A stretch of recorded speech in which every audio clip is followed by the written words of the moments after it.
এই রাস্তার উপর দিয়ে আমরা যাচ্ছিলাম, পাশে একটা হাতি দেখতে পেয়েছি, কিন্তু ওয়েট করছি। আর ওয়েট করার সময়টা জানেন কতক্ষণ? মিনিমাম 40 মিনিট হয়ে গেছে, রাস্তায় উঠছে না।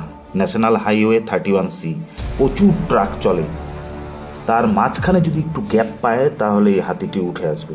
বাঁ দিকেই আছে, ওই ডালপালা নড়ছে দেখুন, একটু ওয়েট করতে হবে। ওয়াও ওয়াও, সিঙ্গেল টাস্কার, দারুণ দারুণ।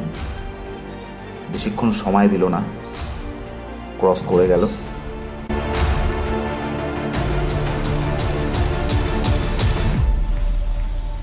সন্ধ্যা হয়ে গেছে। NH31C এই রাস্তার উপর দিয়ে ক্রস করে হাতির দল।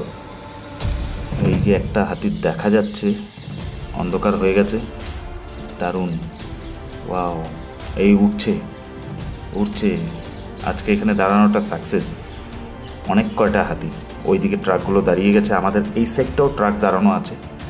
সুর নাড়িয়ে থ্যাঙ্কস বলছে যে আমরা কোনো ডিস্টার্ব করলাম না, চলে যাচ্ছে আরামসে। এই সিঙ্গেল, ব্যাস মনে হয় আর নেই।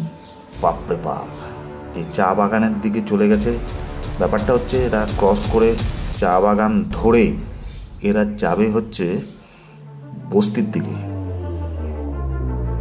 এখন ভুট্টার সময়, চারিদিকে ভুট্টা হয়ে আছে জমিতে, ভুট্টার ধানের জন্যই এরা বস্তিতে যায়। এই প্রতিদিনের ব্যাপার, সারা রাত চলবে, আবার ভোরের দিকে ব্যাক করবে ফরেস্টে। লাইন ধরে কিভাবে যাচ্ছে দেখুন, অমায়িক। বাহ, 6 থেকে 7 ঘন্টা দিন রাত মিলে হাতিদের সাথে কাটিয়ে দিলাম।